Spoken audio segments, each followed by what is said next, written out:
E aí, gurizada, tudo tranquilo? Aqui é o Caleb do Pet Me Ajuda e hoje a gente vai bater um papinho sobre os elementos da família do boro atuando como ácidos de Lewis. Bom, primeira coisa que a gente tem que saber é o que é um ácido de Lewis. E vai ficar mais fácil se a gente entender os outros conceitos de ácidos e base que vieram antes desse. Então, em primeiro lugar, a primeira proposta de classificação de substâncias como ácidos ou bases veio com Arrhenius. Arrhenius dizia que substâncias básicas são aquelas capazes de doarem o íon hidroxila quando elas se ionizam. Ou seja, um exemplo disso é o hidróxido de sódio, que em meio aquoso se ioniza liberando Na+, e OH-. Substâncias ácidas, portanto, vão ser aquelas que liberam o íon H+ no meio. Aqui, como exemplo, a gente tem o ácido fluorídrico. Essa foi a primeira proposta de classificação de substâncias como ácidos e bases. Depois ela foi aprimorada por Bronsted e Lowry, que manteve a classificação dos ácidos, que seriam aquelas substâncias capazes de doarem um próton ou um íon H+. E aqui como exemplo está o ácido acético, que, quando dissociado, libera o íon H+ e forma o íon acetato. E as bases seriam aquelas substâncias que, mesmo não liberando uma hidroxila, seriam capazes de receber esse próton. Ou seja, aqui eu tenho um exemplo da amônia, que tem um par de elétrons livre na camada de valência, que pode capturar esses hidrogênios H+ aqui no meio, formando o íon amônio. Então, substâncias que recebem íons H+ e não doam hidroxilas também têm um comportamento de base. Bom, Lewis aprimorou ainda mais a definição, nosso entendimento de ácidos e bases, e o conceito de Lewis pode ser usado para qualquer substância.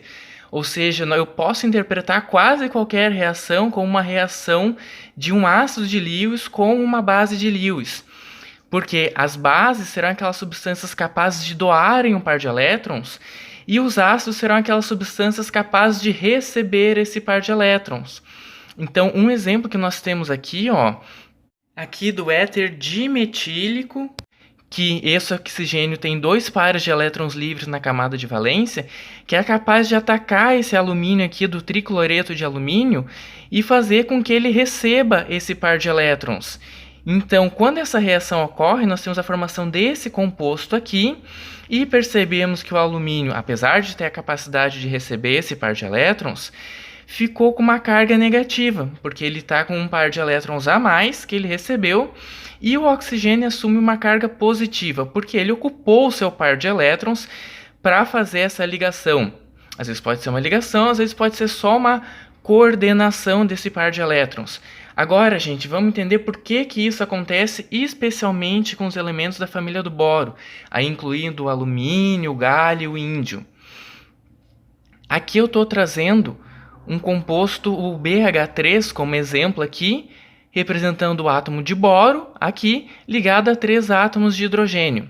Se a gente for ver, esse átomo de boro vai estar hibridizado em sp2 e as ligações com o hidrogênio vão ocorrer nesses orbitais sp2, de maneira que eles possam ficar o mais afastado possível um do outro e diminuir a repulsão entre os elétrons dessas ligações.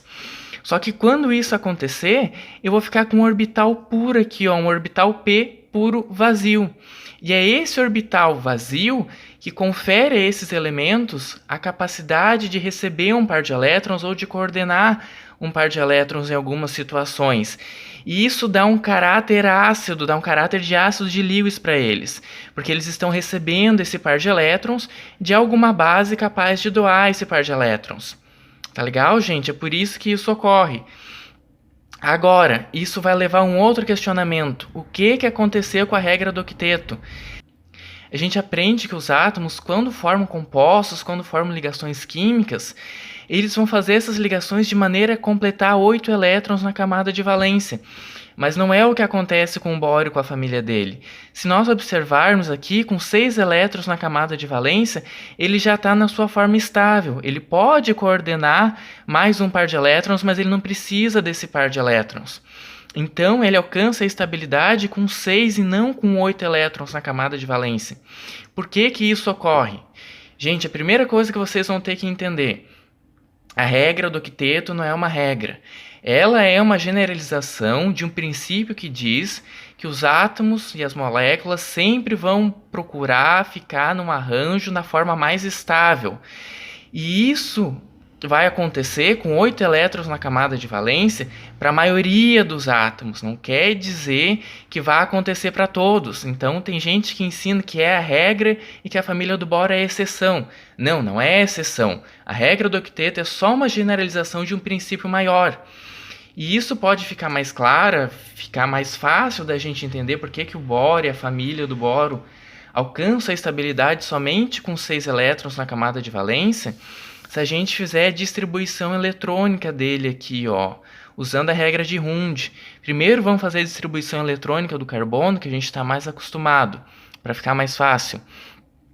Se eu colocar aqui, carbono vai ter 6 elétrons naturalmente, a sua forma neutra. Então eu começo 1, 2 no primeiro nível, tá? E depois eu continuo para o segundo nível. Coloco aqui 1, 2, 3, 4. O que é que eu sei que vai acontecer com o carbono? Esse elétron aqui vai se excitar, vai passar para esse orbital P e o carbono vai se hibridizar de maneira que esses elétrons ocupando esses orbitais fiquem o mais afastado possível, porque ele vai ter 4 orbitais com elétrons desemparelhados esperando uma ligação. Então eu vou ter aqui 1, 2, 3, 4. E por ter esses 4 elétrons esperando uma ligação, quando essa ligação for formada, eles têm que ficar o mais afastado possível. E o maior ângulo de ligação permitido quando eu tenho obrigatoriamente 4 orbitais ligantes vai ser o de 109 graus, quando eu tiver esse carbono fazendo apenas ligações simples. Beleza, então o carbono vai completar o octeto quando ele receber os elétrons nesses orbitais para fazer a ligação, porque ele precisa disso para ficar mais estável, para manter a sua forma mais estável, e a geometria aqui piramidal de base triangular. Então, para o carbono, a regra do octeto é válida. Agora, vamos fazer o mesmo para o boro, para ver o que é que acontece. Vou fazer a distribuição eletrônica pela regra de Hund. Completo. 1, 2. Continuo aqui. 1, 2, 3. Já preenchi todos os 5 elétrons aqui do boro. O processo de excitação e hibridização aqui na segunda camada vai acontecer. Então, um desses elétrons aqui se excita, pula para cá e ele é hibridizado. Só que, diferente do carbono, que vai ter os 4 orbitais ocupados aqui por elétrons desemparelhados, o boro vai ter apenas 3. Olha só como é que vai ficar. Então, ele vai se hibridizar em sp2, porque ele não precisa se hibridizar em sp3. Até porque se ele se hibridizasse em sp3, a maior distância entre esses orbitais aqui que estão com uma carga negativa, que estão carregados, seria 109 graus. E isso é menos estável do que esse ângulo de ligação aqui, ó, de 120 graus, quando eles ficam nesse triângulo aqui planar, ó. Então, o que confere a máxima estabilidade para o átomo de boro é esse arranjo com 3 elétrons desemparelhados na camada de valência, esperando para fazer a ligação. E quando a ligação ocorrer, vão se completar 6 elétrons na camada de valência, e esse orbital P vai ficar puro aqui. Por quê? Porque o boro não precisa completar o octeto, porque ele fica mais estável dessa maneira. Porque é com esse arranjo, porque para a quantidade de elétrons que ele vai ter, esse é o arranjo que confere maior estabilidade por ter o maior ângulo de ligação. E esse orbital P puro, por estar vazio, pode coordenar ou receber mais um par de elétrons. Mas não obrigatoriamente o átomo de boro precisa disso. Até se vocês observarem, voltarem no vídeo, quando essa coordenação ocorre, o átomo que receber esse par de elétrons vai ficar mais instável com uma carga negativa, gente. Bom, pessoal, pelo vídeo de hoje era isso. Se vocês gostaram, curtam o vídeo, compartilhem, se inscrevam e ativem as notificações. Não deixe de seguir o PET nas redes sociais, que vão estar aqui embaixo o link na descrição do vídeo. Um abraço e até a próxima!